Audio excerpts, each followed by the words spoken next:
Well, welcome to today's rant. I hope you're having a great day. I am.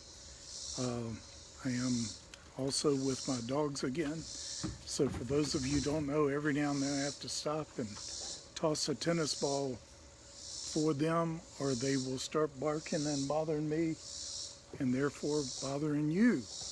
So, but anyway, wanted to talk about the continuing Trump drama over his recent summits. It is much to do about nothing, as usual. It is so incredible how our media blows up, how the left blows up, but they have gone to such incredible extremes.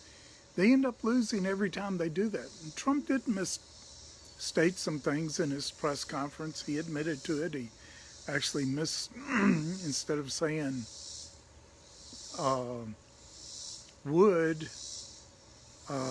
he meant to say wouldn't, or vice versa.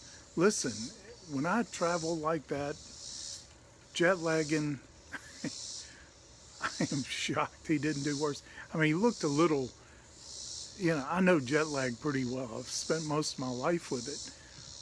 And I could tell he was jet lagging from the very first shots of he and Putin and everything. I don't know how he didn't misstate a lot more things, but to me the shocking thing and the revealing thing is what this reveals about our own media, about many of our own politicians. They were so quick to judge, so quick to condemn, so quick to go to extreme. And I tell you, these were Republicans as well as the left. And it was shocking to me, their behavior. And also, I want to go back to the main issue. They said that Trump was basically saying he didn't trust our intelligence services or it seemed like he was saying he trusted Putin's word over our intelligence services. I could understand that. Now, we've worked with our intelligence services. We've had a lot to do with them over the years, just trying to save lives, trying to spare people as the God gave us insight into some things going on. We learned quite a while back, though. There were some in the intelligence services and some in our law enforcement you could trust, and some you couldn't. Some you could tell were deceiving us all the time. It's like they couldn't tell the truth.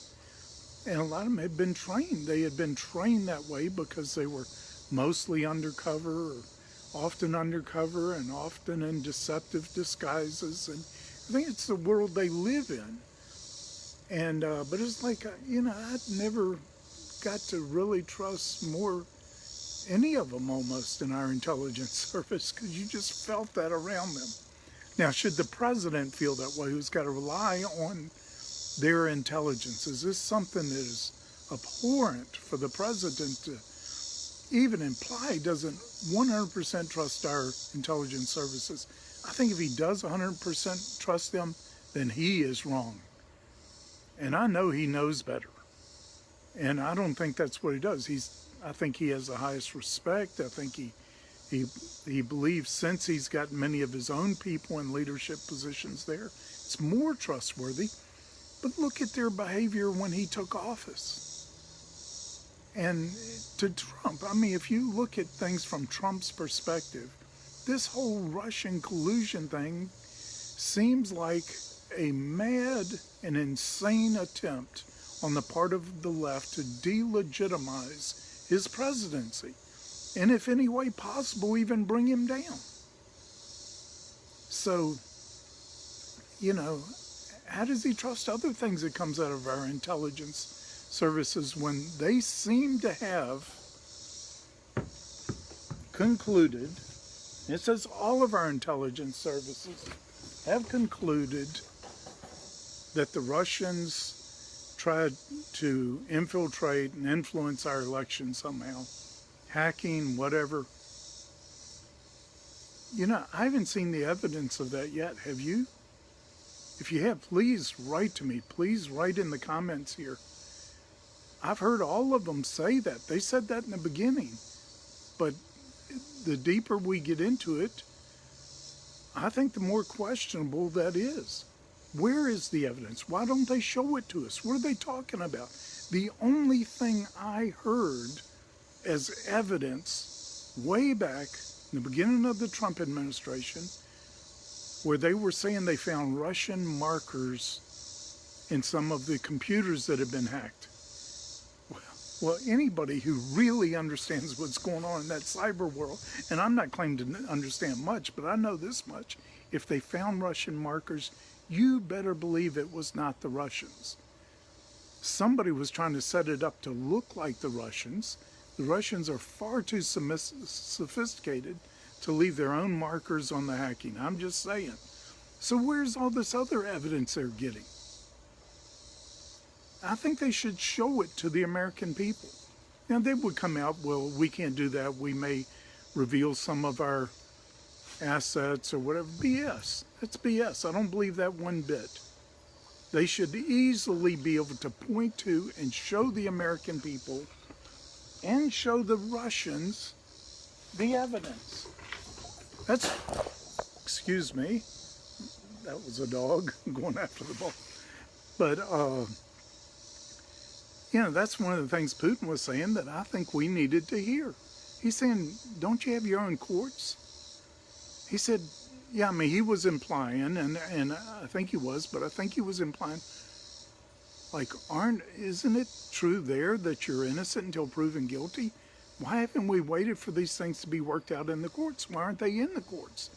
When he was talking about the indictment of his people, he said, look, we have a treaty of how to handle these things, that any of our people that do wrong, that we have a treaty and we will handle this according to that treaty. He even invited our investigators to go over and interview them, do whatever. I mean, he was seen to be as cooperative as he could be, but how cooperative has our intelligence community been?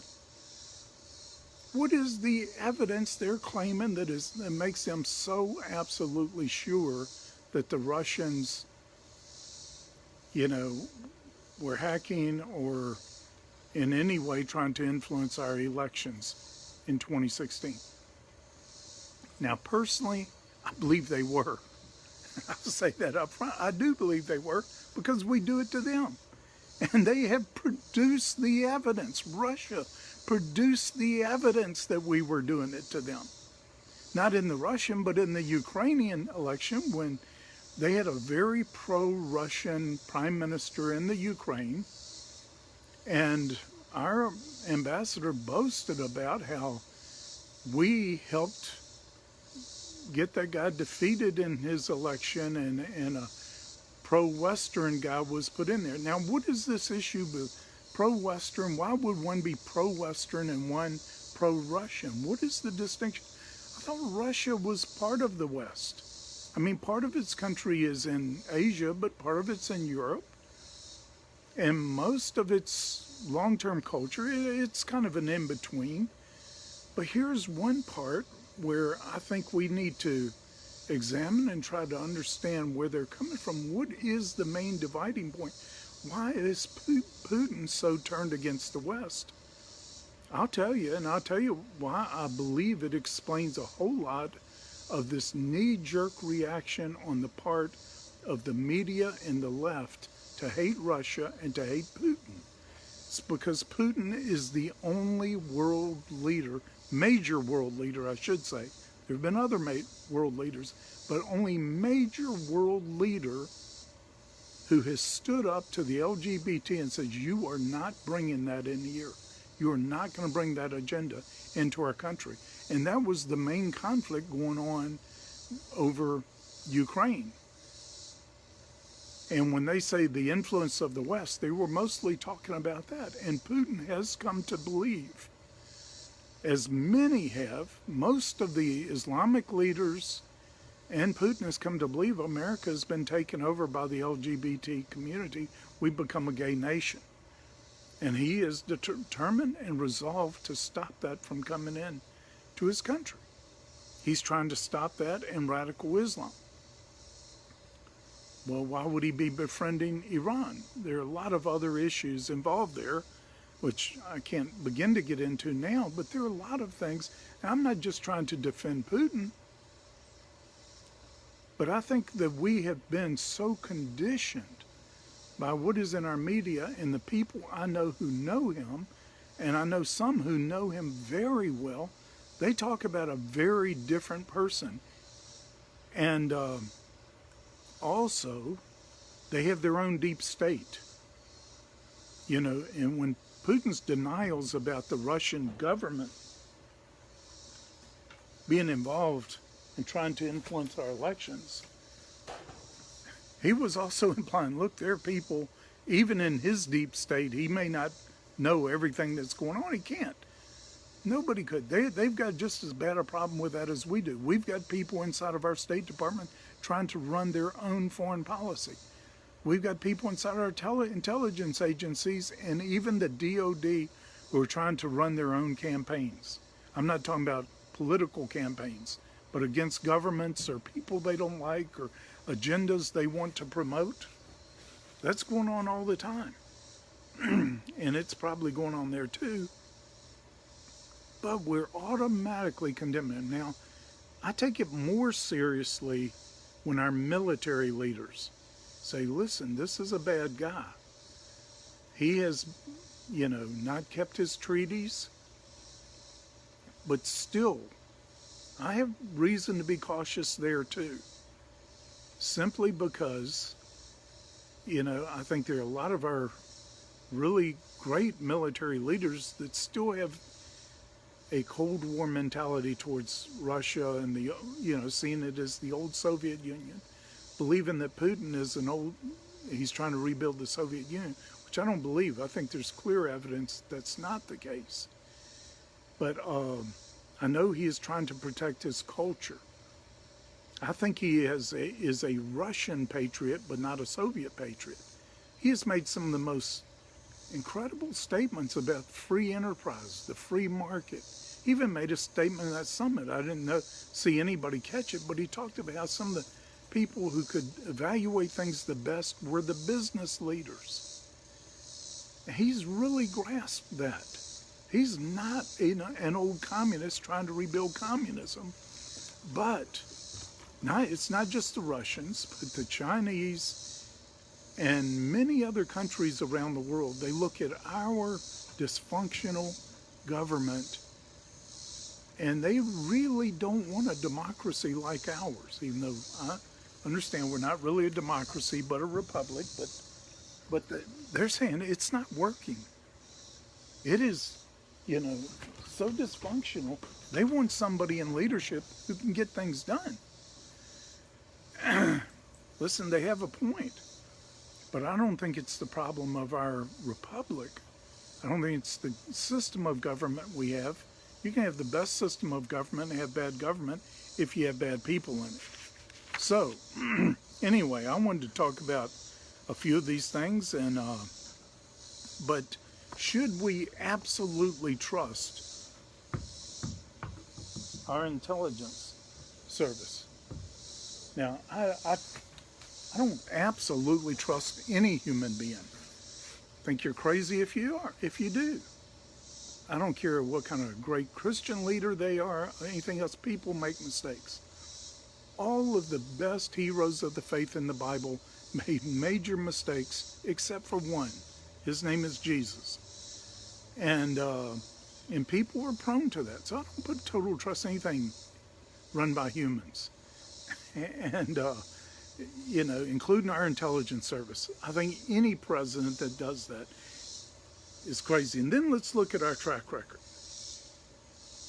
For being wrong about really important matters, do you know our intelligence service that is supposed to be able to see the trends and where things are headed, especially in regard to threats and opportunities, totally missed the Iron Curtain coming down. Caught them by total shock, total surprise. I'm just saying, they totally missed, or it seems, how about the WMDs? that issue? How about all this stuff that happened? I mean, we can go on, and I don't want to bring distrust on a thing, but, you know, if you listened to some of our elected officials and even Fox News, I tell you, I have been more disappointed in Fox News over the last few days, and I've been getting increasingly disappointed with them. But I have someone there I've just come to really love and trust and appreciate. It, to me, it was like they had become a voice for the deep state, for the establishment, for the party line, even the left. I could not believe what some of them were saying over the last couple of days. It was just shocking to me. And the whole thing they were promoting. And I've been hearing from friends for a long time, Fox News is trending left. It's going to the left. Now, I don't watch it that much anymore. Only last couple of days I've watched it more than I usually do. But when I go to the news, Fox is normally one of the sources. But right now, I am so disappointed in them. It wasn't just that they were just parrots repeating the party line everybody else was saying. And they were doing it in a way that was promoting those lines about Trump. It wasn't just that. It was that there were several things that came out that made them look completely, I mean, unbelievably naive. Now, I know these people that sit there, guys like Neil Cavuto, they're basically, it seems like they're all the time processing all this information. Come on, you got to learn a few things.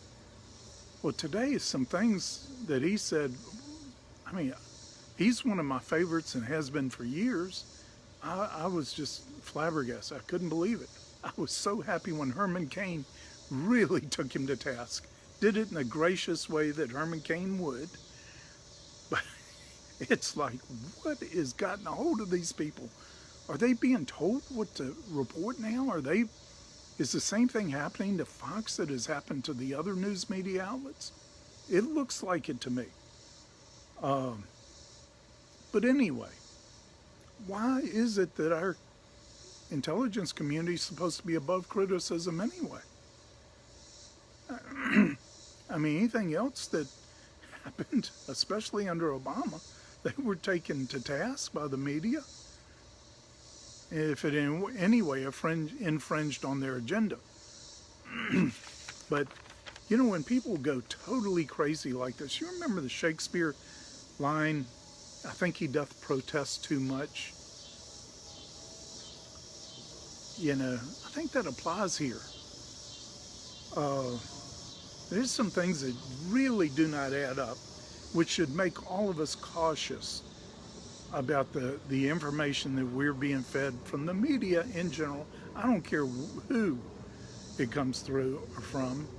I think they can all come up. There's a media establishment. There's a church. There's an established church. If you don't hold their party line, man, they're coming after you. If you become a threat to them, they will come. It's the same in any field. It's the way it is now. But it can happen to anybody. I'm just saying. Okay? Now, Trump talked today. He had a little press conference about wanting to clarify some things on the Helsinki statement he had made. But he said, meeting with Putin, he felt that all the meetings he had had on this trip were very successful. He named some of the successes, and they were substantial. But he said the one with Putin, he considered the most important of the meetings he had on this trip. He admitted to using wrong words that gave a wrong impression of something when he said, why would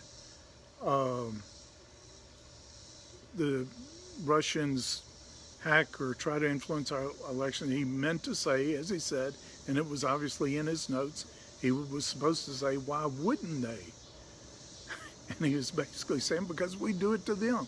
He didn't want to say that, but it is true. And they have abundant evidence which Putin has actually produced at the risk of exposing serious and very valuable intelligence assets he laid his evidence out for anyone to judge about us influencing those elections.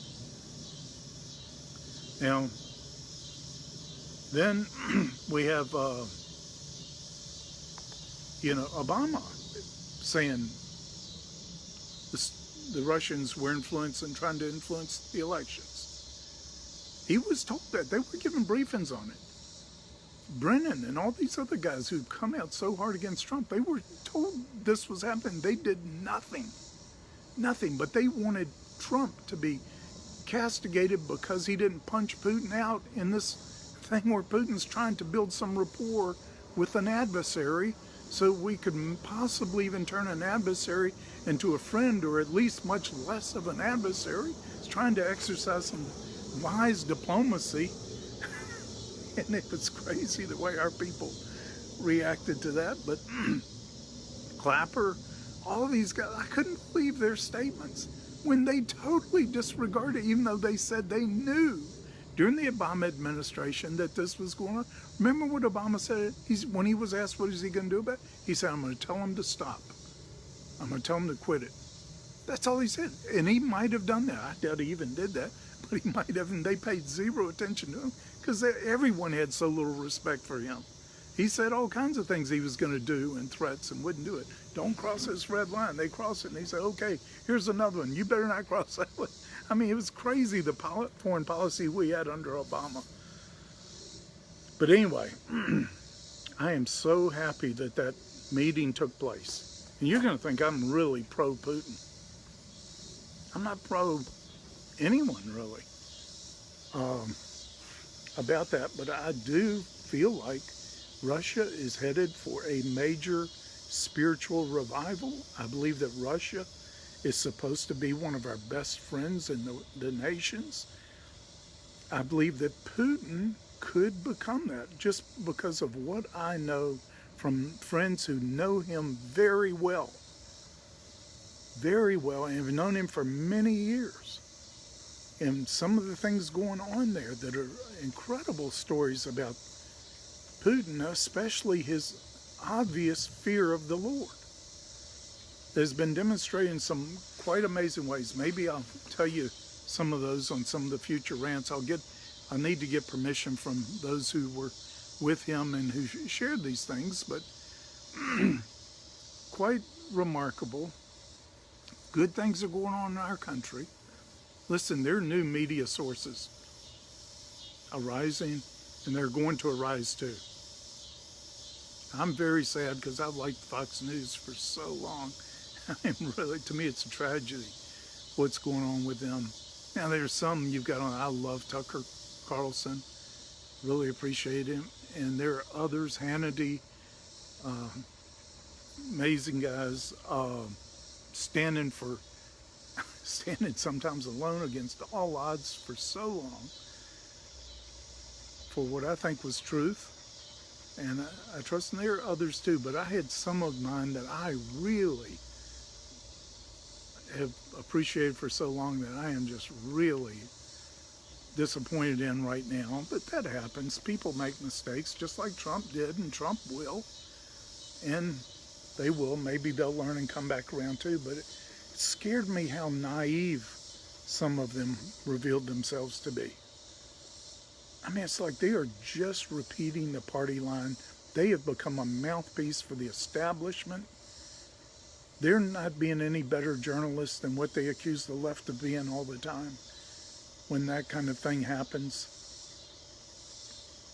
And I think they were dead wrong in a lot of their assumptions, a lot of the things they said, and the way they said it, which can mean a whole lot in media. But that's the way it is. You know, we've got to get our discernment from above. I think one of the things we do, you know, it talks about in Philippians 1:9, the basis of true discernment is love. Read it. Read Philippians 1:9. All discernment is founded upon love. If you don't love somebody, you're not going to really discern them right. If you just fear them, you just hate them, whether it's because of real things that happen or whatever. But as long as that hatred is there, you're never going to discern them right. Because listen, we've all done bad things, and we're all worthy of the worst consequences according to the scriptures. We've all sinned and fallen short, but someone had mercy on us. Someone didn't just see us as we are, he saw us as we were called to be, as we could be with his redemption. And, now I admit, and this could color, what I'm saying to you, but I admit to being a lover of Russia from the time I was a teenager. I've never been there. I love the Russian people. I started studying when I was 15-year-old, I discovered Tolstoy, one of the great novelists of all times. Then I read every Chekhov, Dostoevsky, all the other guys. Then discovered their music, Tchaikovsky, and it's so many incredible things have come out of Russia, and I'm very aware of their history. I've studied it in depth. I just love Russia and love the Russian culture. And then when I became a Christian, I felt that one of the first things the Lord showed me was that the greatest revival in this age is going to come to Russia. And that he had put that love in me for Russia for a long time because of that. Somehow, I feel like I may have a little part in that revival. He showed me other things about it. I want to be a part of that. Believe it or not, I believe he showed me that Putin was going to have a part in that revival, setting the stage for that revival. I don't know how. I don't have a clue how. I'm not saying he's going to preach in the revival or preach the gospel or anything. I don't know how that's going to work out. We see in part. We know in part. These are things I've held on to for years. I think we're getting very close to the time. I think everything's working together, working out well.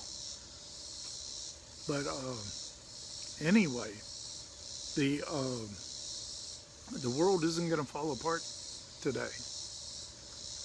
And I appreciate that Trump has held his resolve. It was really important for him to meet with Putin. He's trying to develop a dialogue. That's the main thing he's trying to accomplish. He supposedly told him, that he wasn't going to, that we weren't going to tolerate any more of them trying to impact our elections. And Putin said, fine, we're not doing that. And I don't know if he's telling the truth or not. The KGB learned the same things they teach in our intelligence. So they teach you how to lie and do it really well.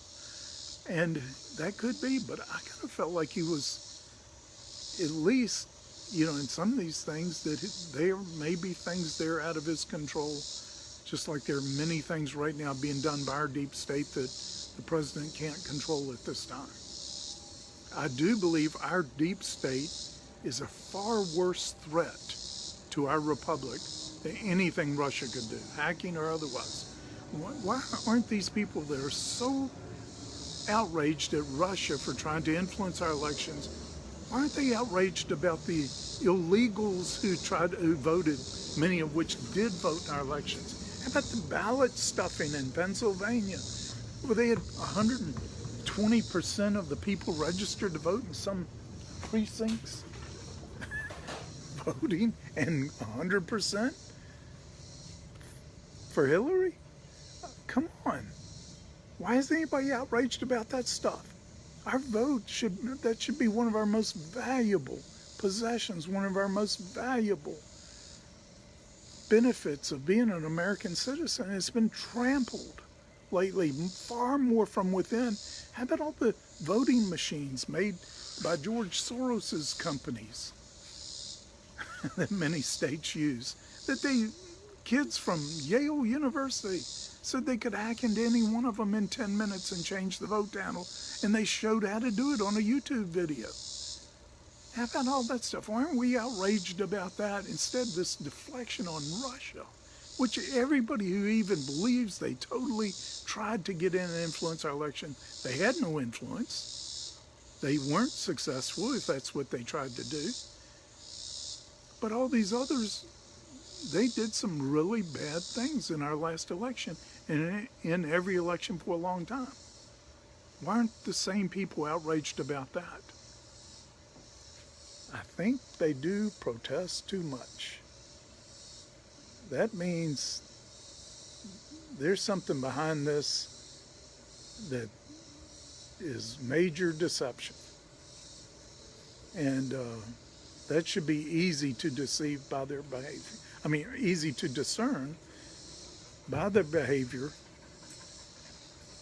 But let's pray that everything be exposed as the Holy Spirit's been doing. All the evil intent and all continue to be exposed. And that we would have righteous leaders put in the right places to bring justice back to our land.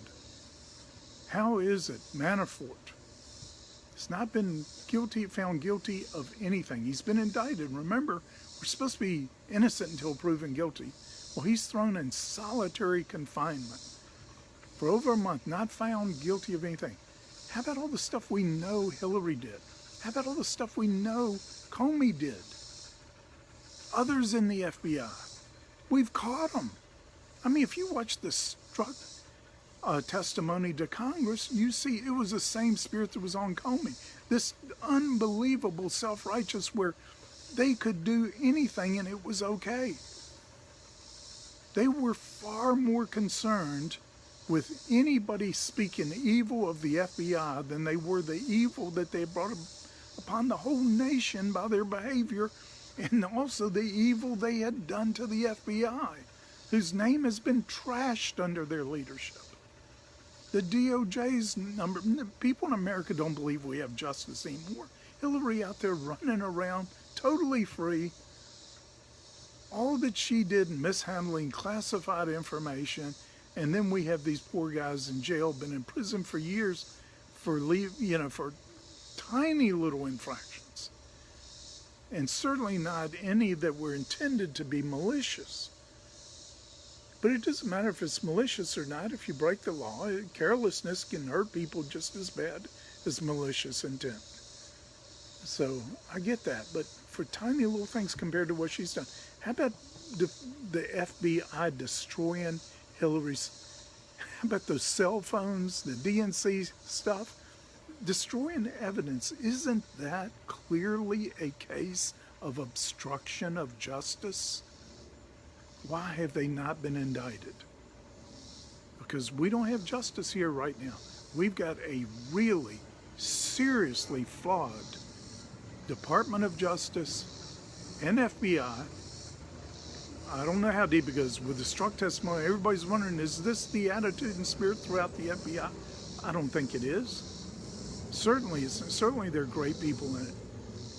But at the top, it stunk. It was terrible. The top of the intelligence services when Trump took office. It was awful. Why?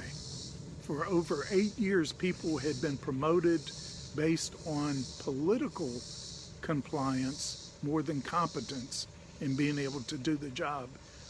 And that's why we have so much trouble right now, and why I think so many are screaming and hollering, trying to blame everything on the Russians to deflect the attention from the things they did. Somebody needs to be looking at that.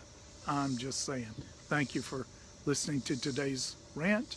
It was probably borderline a rage, but that's okay. Thank you for being with me today.